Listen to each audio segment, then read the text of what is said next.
Hello everybody and welcome to this SUPboarder review of the Starboard Go Surf.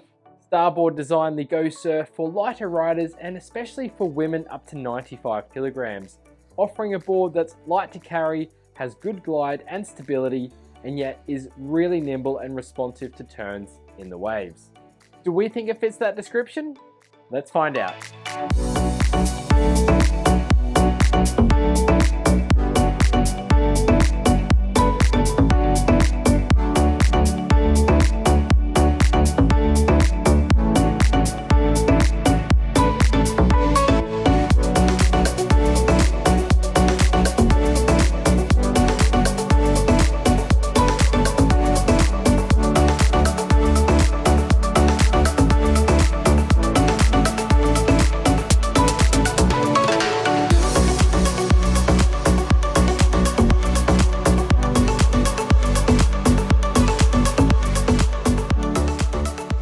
As you can see, this board does a whole lot more than what is described on Starboard's website. I'm really excited by this board. Let's take a deeper dive into the specifications and fittings found on the Go Surf. The board is 9 feet 6 inches long, it is 31 inches wide and 4 inches thick, which totals a volume of 155 litres. The tail width of the board is 18 inches, and the weight is 11.45 kilograms or 25¼ pounds with the fins in. The board comes as standard with a US center fin box and 4 FCS fin plugs with the option to set up as a quad, but the board does come as standard with that 2+1 setup. The recommended retail price is £1,049 or $1,399 That is for the light tech construction which we have in this review. This is Starboard's most affordable construction that is light and strong. It's built with unidirectional stringer bands and added rail and nose reinforcements. There's also Australian pine under the standing area to increase the durability. Starboard also offer this board in the limited series construction, which retails for £1,199 or $1,549, and also in the blue carbon construction, which is £1,849 or $2,249. Taking a look at the features that we find on the Go Surf, first thing we notice is the cargo system. A bungee cord is found at the nose for flat water paddling. It can easily be removed if you do take it in the surf. There's also the self-regulating valve just behind that. The center carry handle is comfortable. I really like Starboard's handles. They're nice and big, really comfortable to carry, and it's weighted well too. The deck pad is a crocodile skin deck pad which moves back into a diamond groove tail pad. Behind that we have the leashing point on the board. And if we flip the board over, we have the fins and the fin system. It comes with a 6.75 inch center fin and 4.7 inch size side fins. And those fins are made from those upcycled fishing nets. Moving on to the bottom shape of the board, we have a V that runs throughout. A very small V in the nose, but as we move back, we get a large V in the middle and a mild V out through the tail. So what does a V do underneath the board? Well, a V is where the center line underneath the board is raised higher than the rails of the board, and that allows our board to transition or roll from rail to rail. So transitioning from toe side to your heel side, for example, the board's just going to rock easily onto the rail to make it turn a lot faster. It does, however, sacrifice a little bit of stability, as you can guess, because it is going to be slightly tippy. However, Starboard have built in a lot more design features that counteract that to give this board more stability, which we're going to go through now.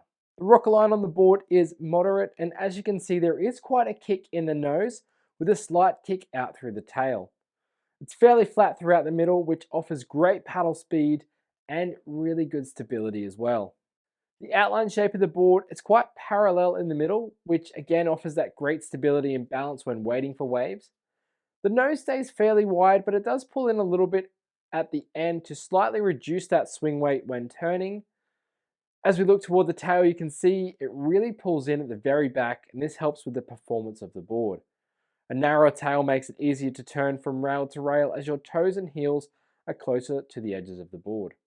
This model board has drawn reference from other really popular Starboard designs It's a scaled down Avanti outline, but it also uses the rails and the bottom shape of the popular wedge range from Starboard.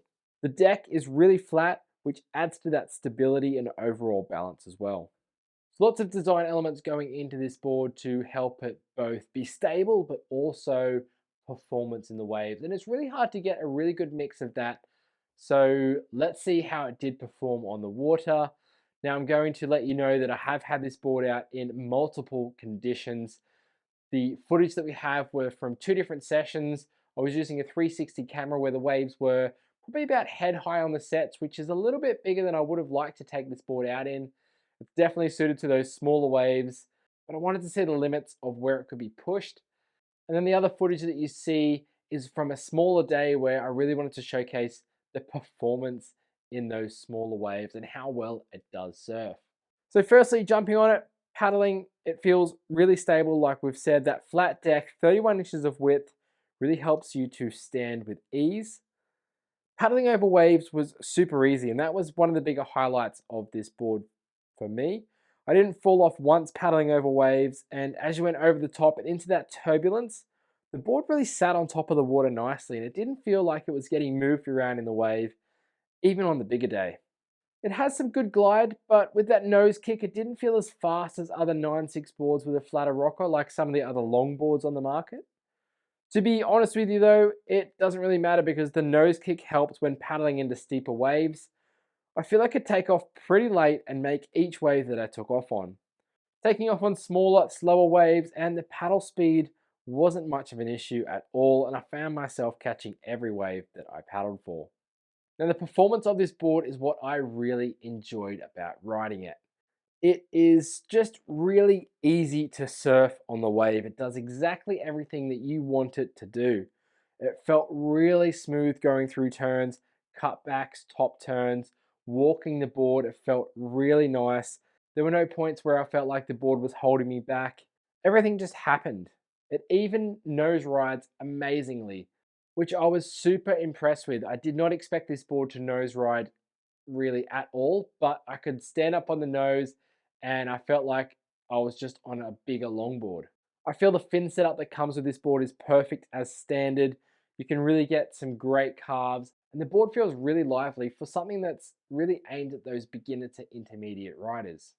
So you can really tell that I am pretty stoked on this board, and I really feel like there are a lot of pros, a lot that it's going for this board. However, there's one thing that does hold it back, and that's to do with the deck pad. I really think that there should be a tail kicker on the tail pad on this board.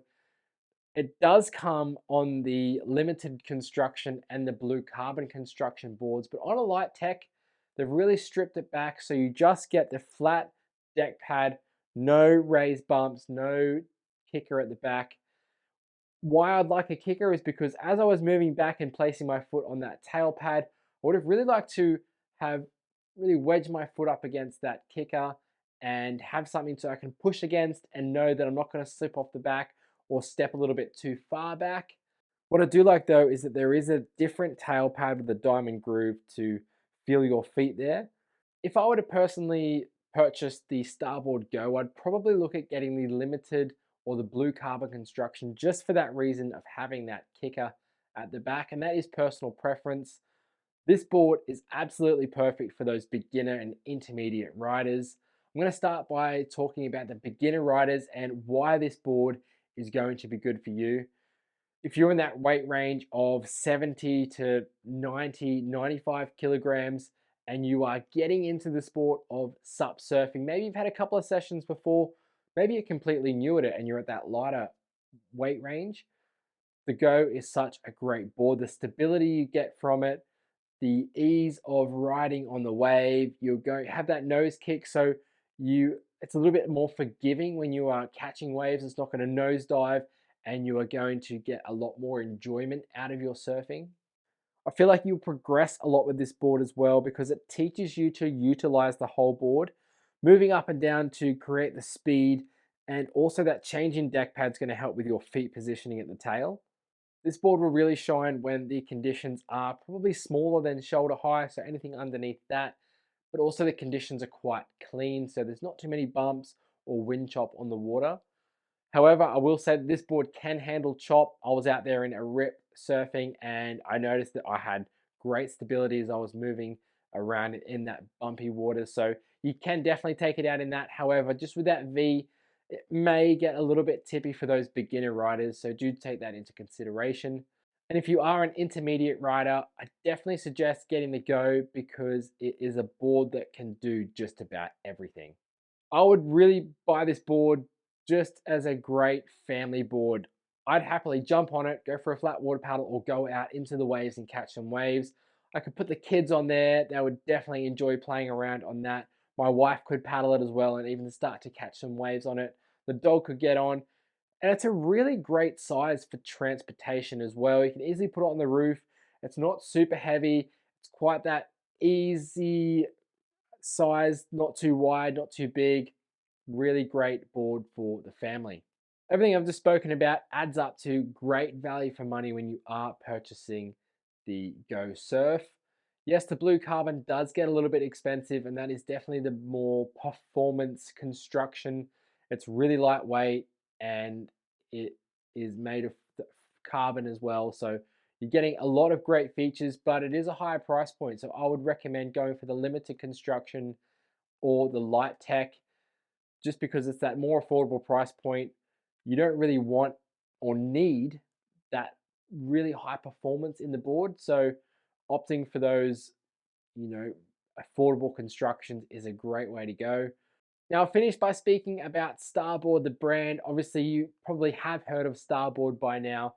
They are a market leader in the stand-up paddleboarding industry, producing inflatable boards, hard boards, wings, foils, you name it. They've got their hands and they've got their fingers in multiple pies, and they range covers just about everything. They are really committed to the environment as well. They're planting mangroves, they have cleanup programs, they're offsetting, they use eco materials in their production of their boards and accessories as well. I really like the brand Starboard and what it stands for, so it's a really great company to buy into, and the boards are going to hold their value throughout time. I really hope that you found this review informative and that you got a lot out of it.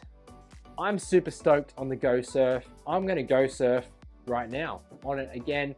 The waves here in the UK have been really, really nice. We've got the sun out shining, some small waves. So I am just absolutely loving this board, and I hope you will too if you are considering purchasing it. If you like this review, please do like the video, subscribe to our YouTube channel, check out our website as well. Ton more reviews up on there from the range of Starboard, but also a lot of other different boards, brands, products, accessories, everything you can think of, along with some technique as well. Thank you so much for tuning in to this SUPboarder review, and we'll see you on another one really soon.